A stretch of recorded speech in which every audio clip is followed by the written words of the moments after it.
didn't give a shit about being professional, like that professional, you know? So check out Escape from North Korea on YouTube. Okay. And that's it for me. That's my only one. Cool. Nice. I have 2 for you guys. They're on opposite ends of the spectrum. The first one is Fear and Loathing in Las Vegas. It stars Johnny Depp, Benicio del Toro. And it's basically them fucking tripping out on every drug imaginable in the desert. Yeah, it's a definite classic. It's not for everyone, but I love it, and I watch it every few years, you know. Fear and Loathing. What was it called? Fear and Loathing in Las Vegas. Okay. Nice. You never watched it, James? No, I've never seen it. It's classic, bro. You're immediately not gonna like it, but it's to be wrecked. You know what I mean? Yeah. I think you'd like it. It's pretty stylish and weird. And Benicio, because that fool, I think he's honestly great in that movie. Yeah. And there's crazy cameos in there too. You know, plays like a famous Chicano writer, right? Yeah. That and like the actual book, if you read it, it's like crazier than the movie. Yeah, that's what I heard too. Because I have homies that read that book like religiously and shit, and they're just about whatever they did, dude. So that's nuts. A lot of drugs. All right, so that's Fear and Loathing in Las Vegas. It's unfortunately not streaming anywhere that I could find. And then my next one is it's a bit of a more lighthearted comedy. It's called Trainwreck. It's with Amy Schumer, Bill Hader, from 2015. This one's also starring Brie Larson. It's pretty hilarious if you like Schumer's kind of raunchy style. It's fun, but this is also not streaming anywhere that I could find. So you probably have to rent it digitally if you don't already own it. But yeah, Trainwreck is a great film. It's also Judd Apatow. Yeah. His movies are always good. The Schumer Show was fun. Yeah, she's hilarious. Like I said, it's not. She's not going to be for everybody. I guess you could say that about every comedian, but I think she's funny. Can I give a quick rec because my roommate just texted me? Yeah, go for it. He actually wanted me to rec Hamilton that's now streaming on Hulu? On Disney Plus. Hamilton? Disney Plus? It is Disney. Yeah. Isn't that like the live action, like a live play? Yeah. The play that was on Broadway and it toured around the country. So it was actually it's a musical, but it was actually written by a Latino into a musical. Yeah, go check it out if you like musicals. Hamilton is a really good one to get into, and La La Land, but that's another story. But yeah, go check out Hamilton on Disney Plus. Nice. Yes. All right. Does that wrap up Rex then for you guys? Yeah, I believe so. Yeah. All right. Moving into Diego's focus of the week. 5, 4, 3, 2, 1. And now for the movie focus of the week. All right. So this week we're discussing Uncut Gems. It's rated R. It's from 2019. It's a crime drama. It runs at 2 hours and 15 minutes, and it's got a very excellent 92 on Rotten. It was written and directed by Josh and Benny Safdie, co-starring Kevin Garnett, Idina Menzel, Julia Fox, Lakeith Stanfield, Eric Bonnison, and, of course, The Weeknd. The film follows an outlandish New York City jeweler who finds himself getting deeper and deeper in debt with the wrong people after perpetuating his out-of-control gambling problem. This has been A24's most successful theatrical release to date for good reason. The film's protagonist, Howard and main story is in fact fiction, but our directors have interwoven reality with fiction so well it will make you scratch your head wondering how this was pulled off so well. The electronica soundtrack composed by Daniel Lopatkin creates the incredibly tense lifeline throughout the film that leaves us completely vulnerable as viewers. That coupled with the unhinged performance of Mr. Sandler and his self-destructive behavior becomes more and more apparent. Overall, this is a multi-textured picture that depicts how dangerous and stressful the life of a compulsive gambler really is. Juggling his stay together for the kid's marriage while trying to keep his younger girlfriend satisfied, and his life at work slowly unraveling after lending famous basketball player Kevin Garnett a very expensive opal that he needs in order to break even with the loan sharks who grow more and more violent each moment. Uncut Gems is indeed the perfect disaster of 2019. Thank you.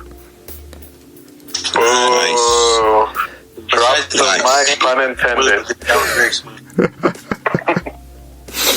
So, The mic, pun intended. Diego, with that being said, Diego, why did you want to talk about this film this week? What made you pick it?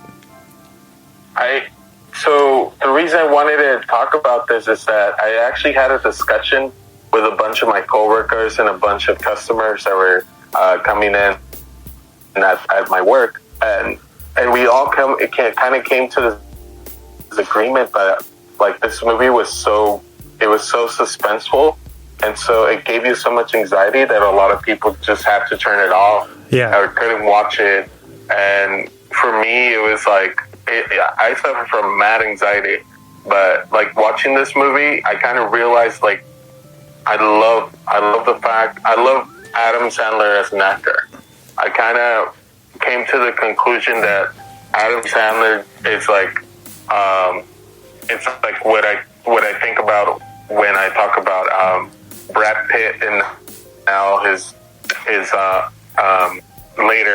later work, Yeah. or Clint Eastwood in his later work, you know, because I didn't grow up with Clint Eastwood, and you know, all these other actors that I didn't grow up with, but then their later work kind of surpasses their earlier work to me, in my eyes. And I love that Sandler could be that versatile in his acting, and he's definitely the star of this fucking show. And I love it. I love it because like he you know, he was struggling with all these like gimmick movies that he was doing, and I feel like Uncut Gems just like told the world like, yo, that Adam Sandler could act. Like, don't get it twisted. And you know, the supporting cast around him is just amazing, bro. Just the fact that like a lot of people don't know about like the jewelry business and stuff like that, including myself. You know, kind of, even if it was fictional, it seems like, bro, like, it blurred the line between fiction and reality. Like, maybe, you know, what if this isn't fake, you know? You know, what if this shit's not fake? And that's why I wanted to watch it. I know it was on I don't know, I forgot if you guys mentioned it on the 2009 Best Movies of the Year, but it deserves to be there. Definitely, most definitely. But yeah, that's why I wanted to watch it. I wanted to, you know, to I know you and Chris might have had a conversation about it, but like I definitely want to have a conversation about this with us, you know. Awesome. But yeah, man, that's you know, that's why I wanted to pick it. I wanted to see to pick your brain about it, pick everybody's brain about it, you know, because I think it was a well put movie, bro. Yeah. Oh yeah. If you like you say, if you suffer from anxiety, I think what you liked was how maybe how Howard Ratner dealt with that type of anxiety in this movie. Like, it's just insane. Like, he could tell he doesn't suffer from anxiety, but if somebody watched this with it that has anxiety, dude, like, it's just crazy. Like, you just probably get built up and like don't know how to feel. You know what I mean? Yeah. That's what I got out of this, because I'm like, fuck, the twists and turns are so bad. Yeah, the whole time watching this movie, I was like, oh my god, just make the right fucking choice. Quit, like you're digging yourself deeper and deeper and deeper, and the whole time, like I'm just waiting for the fuse is lit.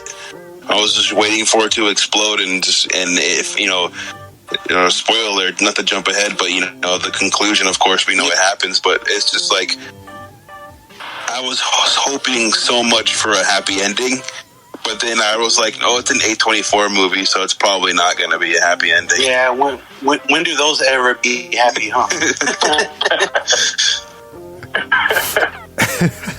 But man, this was a good, good direction they went, I think, dude, for the two brothers that made it, dude. Are they brothers? Yeah, yes, brothers. Yes.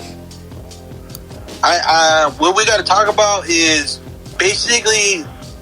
All right, there's two parts in the beginning that I noticed that you need to pay attention to very closely was the African miners at the very, very beginning who were basically doing like less than like pennies worth of work to sell people $100,000 of shit that they had to disperse through like their towns. And I just think that's like people controlling, like that he's controlling, because obviously in this movie he wants to make more off Uncut Gem, and it's just insane to me because like that's like how people take advantage of. Yeah, he's taking advantage of someone of a lower class person who is definitely hurting for money. So of course they're going to take the $100,000. Not knowing that it's worth, or from what he says, it's worth over $1 million.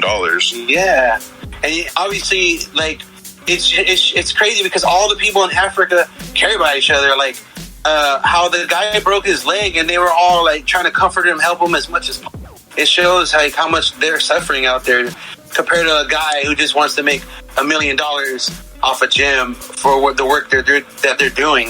So I thought that was pretty deep.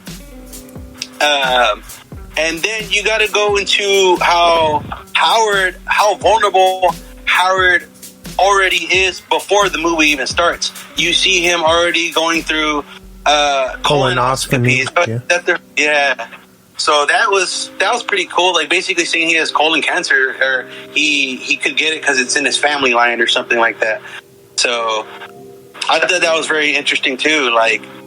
It just goes to show he had more problems besides his gambling debt and his family. His family too. He's going through a divorce or separation. Yeah, because he's still, technically with his wife. I think that's kind of. I want to say they're separated basically, and everyone outside of the family are kind of. They don't know that, so that's why like when they were at the recital. Other families were like, "Oh, where are you guys going for vacation this spring or whatever?" And he's like, "Oh no, we're saving up for next year." So it was kind of they were hiding that aspect of their relationship. Yeah, and then he has that what's her name, Julia? Yeah. Julia DeFior. That's her whole name. Yeah, and then that's his girlfriend or whatever she is to him. Honestly, I kind of liked her in this movie, not because she's hot, but what she does. That's besides the point. Yeah, you know what I mean? I like her for her acting.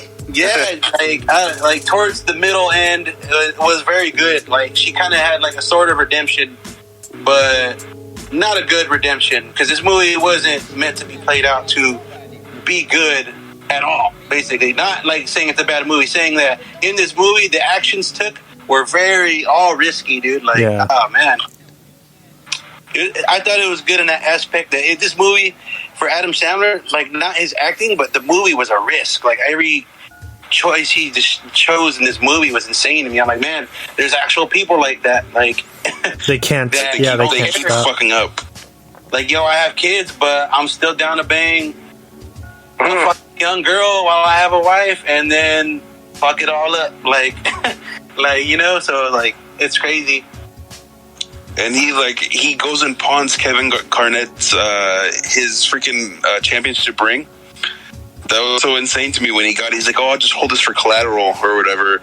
And then right when they leave the jewelry store, he goes and pawns it. I was like, oh my God.